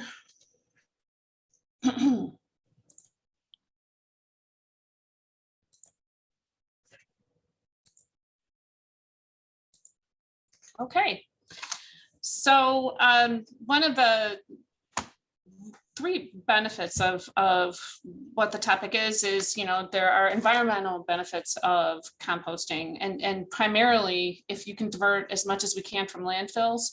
One of the nastier emissions that goes into the environment is methane. So any type of diversion and source reduction activities really help in hopefully eliminating, but definitely reducing the health and environmental benefits of reducing methane that gets released into the environment. The other big bonus, we're going to talk a little bit more about benefits of composting is another way, another activity for carbon sequestration in addition to all the other benefits. And then the third thing is, it's not just because it's one of my favorite topics, but it is very fun and tactile. It has we've received so much positive feedback from participants in our compost program here in Oak Park since the early days in 2012 when it was initially launched.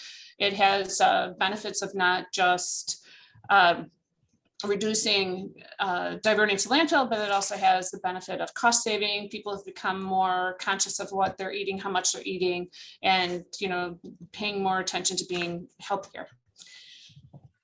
So, why compost benefits? One of the things that I'm not sure a lot of people are aware of, it does really help in water conservation. It's a great way. It's used for flooding remediation on some larger projects. It helps prevent healthy soil. It helps, you know, kind of retain moisture. So it does help prevent runoff. So let's say you combine 2 programs that you have access to here in the village with our Rain Ready program, and then you have compost. These are some of the things that we can help, you know, retain moisture and mitigate flooding. It's not only that, but it provides some healthy juice for roots if you're a gardener, and also for your lawn. It reduces the need. It is a natural. It's a natural option to reduce the need for pesticides and herbicides. Because it has the benefit, it's a soil amendment that can help bring soil back to life if it's not very healthy. Using compost, kind of like mulch, helps keep the roots cooler, and it does recycle valuable organic material, and again, diverts from landfills. So why do we do this? I think initially back in 2011, the goal was really to figure out a way to reduce the amount of organic refuse that's sent to the landfill. And it's not only beneficial, but it's pretty heavy stuff to haul back and forth. So it's heavy, it's expensive. We have much more compost friendly legislation here in Illinois. So this is now an accessible and actionable resource and infrastructure that we can take advantage of. And thankfully, Oak Park was one of the first communities to successfully do that by offering a curbside compost program. And how do we do it? We reached out to the community, we took action. They wanted it and we took action. We rolled up our sleeves. The village staff, along with key stakeholders in the community and the commercial hauler, discussed how can we do this in a way that's not going to disrupt our standard operating procedures? How can we do this where it can be cost effective or it's not going to be disruptive? And then we reached out to the public. We did public forums, medium communications. We also did something really important. We were very transparent. This is not a subsidized service. It's a pass through to residents. One of the benefits that we incorporated is that you get free compost bag for participants. And ever since we established a 3-month incentive for new participants, we got the word out a little more. We're at record rates just with a voluntary sign-up program. And then thankfully, Laura Dirks sent us a nice picture I was able to include. One of the things that we recently did is added a compost drop-off location. This is a little bit more about how you can sign up for the existing program and who it's available to. It's mostly residential because the residential contract is, the hauler contract is what the village helps manage. It's currently a voluntary subscription basis. This is some images of what happens when you sign up. You get a little compost, a countertop compost bin and a few sample compostable liners. And then you get a 96-gallon organics cart that you can use both for leaves and yard trimmings and all organic waste. What is organic waste? That means all food, meat, bones, dairy, soiled pizza products, soiled paper products. And it's just really a beneficial program to divert waste from the landfill.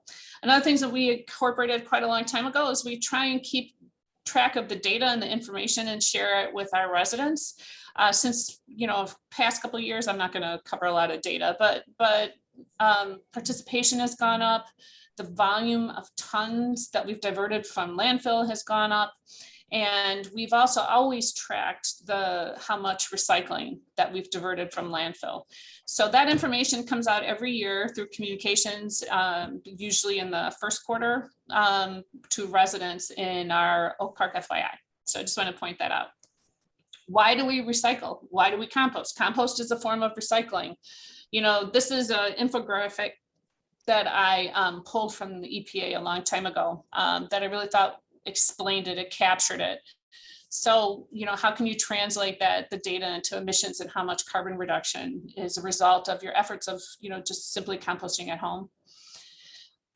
We really are trying to push, this is a one and done program. It never has been. We've really tried to do a lot of outreach, and internally here at the village, we've done some really fun things with videos done completely in-house and by staff. That's been fun.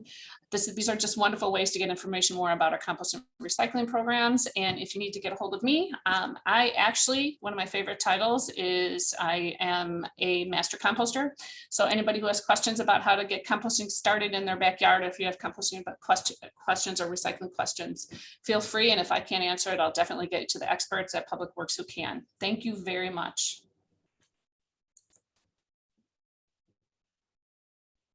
You're muted, Laura. Yeah, thank you, Mindy, so much. Perhaps one of the things I just want to put out there is that many people in the village have asked who live in multiple unit buildings, whether condos, anything above 6 or more, or apartments, have asked for more drop-off stations. So we're hoping that as the waste contract is going to be renewed in the spring, that we're going to have more than just the one drop-off location. Susan, you want to ask your question? Sure. This is great. I have a master composter that I can finally get my answer to this. I want to know with just cardboard, not soiled cardboard that can't go in recycling, but regular cardboard and paper. So what is the lowest carbon footprint, to put it in recycling or to compost it? lowest carbon footprint. And the reason why is because there are two items in the recycling industry, in the commodities industry, that have always been pretty constant. And it's been clean cardboard, paper, and aluminum. So the best, if you have clean cardboard, the best thing to do would be to recycle it.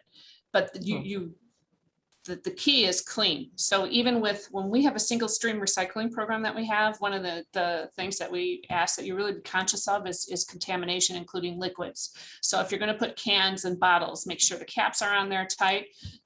For example, big question we get with plastic bottles is, do I put the cap on or keep it off? Put that cap on there tight. It maintains the form and shape of that bottle for the materials recycling facilities, but it also keeps, if there's any residual liquids, it keeps it from contaminating a commodity, a good commodity like cardboard. Yeah, and I was going Really to helpful, say thanks. that, the other thing that actually Terry mentions in the chat is that in the spring, compost is available for your gardens and your lawn for those who participate in the composting program. And that, Mindy, you want to say where that can be picked up?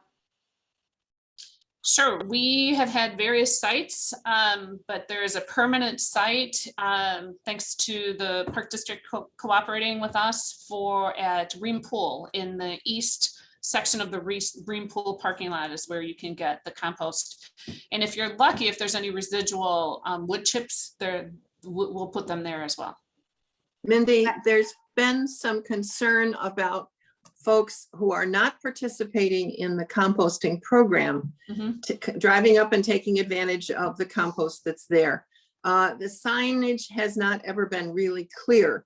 What's the rule? Do we just say, well, okay, if you want it, it's great stuff, go ahead and take it? Or do we try to do something that helps to make it available first for the people who are actually in the program? Well, honestly, I think some of the folks in the past, and that's why we've tried to keep it in a kind of visible and public, have been some outside landscapers that maybe thought it was available to everybody. And outside of having me stationed there saying, we really have to rely and trust on residents in our community. It is a resource available for participants, but it's a good question. We've always put signage, are we going to go as far as putting up cameras and, me policing it? No. But yeah, it has been an issue. But I think that one of the best things that we can do is just be aware and just let us know if you see. But the flip side of that is when I've been there and I see people come up with wagons with their cars. I've been there when someone was pulling one of those little plastic sleds back and forth and loading it up with compost and back. So yeah, it is an issue, but I hope that, we just have to keep us informed and we replenish it for a certain period. So I just wanted to know what the rule was. Just wrapping up, but I did want to also say there is a terrific recycling website called 911 Recycling, 911 Recycle. And to the extent that you can recycle metal and glass and cardboard as much as possible and avoid plastic items, which is almost impossible, but plastic can only be recycled 1 to 3 times, whereas glass and metal, aluminum can be recycled infinitesimally. So I am going to turn it back over to Susan. Thanks, Mindy, so much for that on composting. And I know you're more than welcome to answer any other questions beyond this in email or whatever. But Susan, I'm going to turn it over to you. And I just want to personally thank everybody who has been here today with us. Great. Yes. Thanks everybody for coming. A couple more just items, factoids and advice. First of all, remember that the packet, you will be emailed a packet with lots of resources and information today. We initially planned this to be 2.5 hours in person. We were going to be up and going, doing a speed dating kind of format of going from table to table for the second session. So I know it's hard to sit still for 2 hours. I really appreciate everybody sitting in their chairs for the symposium. And I want to say two things we learned yesterday with Amy's great tech expertise, that how to do evaluation questions and a chance for you to give us feedback and ideas. So as soon as I wrap up, Amy's going to put in some questions. If you can stay in your seats a little longer and answer these questions that will come up. And then we also figured that when I first visualized this event in person, that people would get to, you know, go up to Mark Berger afterwards and ask questions and do all kinds of networking. And because we can't do that, there are a few people that are going to stay afterwards, and you can be put into a breakout group with an expert if you have a particular question to ask an expert. So if those of you who wish to or want to stay a little bit longer, I think there are a few of us who will be staying. I loved Sandy's phrase about how the Park District breaks their arms patting themselves on the back, because I want to do that just for a minute here with our ad hoc group and break my arm patting ourselves on the back, because this ad hoc group a year ago made recommendations for how to spend the sustainability fund that Oak Parkers pay for with the plastic bag fee and a very small tax or fee on their electric bill. So we have the sustainability fund. The ad hoc group collected experts and made recommendations to the board, which they then passed and are now these initiatives that you see before you, which, just to emphasize again, I hope you notice that we are talking about energy efficiency more than we're talking about generating our own energy, because Oak Park is full of really old leaky buildings. And if we're going to make an impact, the biggest impact on our footprint is to keep our buildings from being leaky, and then we can generate some energy. I also want to emphasize our group spent a lot of time talking about how to reach our Black and Brown residents that might be low income residents in Oak Park. So all of these efforts are pinpointed toward our low income residents, including the energy efficiency retrofit grant program. So we recommended to hire a marketing firm that is now doing the outreach, is going to do the outreach on reaching these all community members on how to get these free energy audits that you learned about today from ComEd. Then once they get that information, the village is going to provide funding from the sustainability fund to pay for the actual retrofits, which Elevate told us about what that might entail. And then we are providing, the village will pay solar energy rebates if you want to put panels on your home. We paid for an additional village a sustainability coordinator, Marcella Bondi, for the village, who's already started, and is paying for a consultant to create our climate action plan, which will be not these short-term recommendations, but a long-term plan for what the village can do to reach our greenhouse emission reductions. And so on Monday, the village board is looking at a proposal from the selected a company who will create our climate action plan. So if you're interested in reviewing, go to on the village board on the website, download the agenda that has the attachment of that proposal from that company that will be discussed on Monday's village board meeting. Our ad hoc group, we're now calling it Oak Park CAN, which is Oak Park Climate Neutral. I also wanted to invite people to consider Planet Green. Planet Green is Oak Park's largest environmental group that collects all the other environmental groups and keeps us updated on actions in the village. Oak Park CAN is specifically made up of experts in the field to make recommendations to the taxing bodies of Oak Park. And that's what we hope to do going forward. What can you do? Read your packet with all the information. Join Planet Green, keep up with Oak Park CAN. Mindy didn't have time to talk about this fantastic new website the village is going to have only on sustainability, where you can really keep up with what we're doing with our emissions, what you can do, and how we're progressing. I think that's the end of my closing comments. I want to ask Laura or Amy or anybody on our panels if they have any more words before we go to the evaluation, which Amy has put in the chat to go to a website with a code to answer our questions. Thanks. Yes, thank you, Susan. So I just wanted to let folks know it is a quick 3 questions, multiple choice. If you go to menti.com and you use the code 50191211, you can input and answer the questions, which I'm going to show you right now what it looks like. So as you go in, hopefully you can respond to this. I learned something new this session. I would attend another session, and I will take climate action. So far, we must have 1 or 2 folks who have responded very positively, but I'm sure you guys have good feedback for us.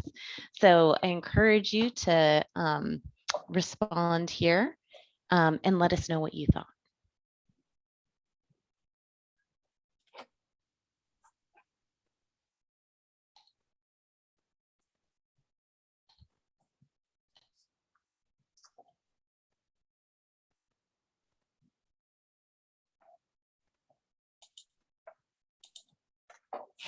Any final thoughts, Laura?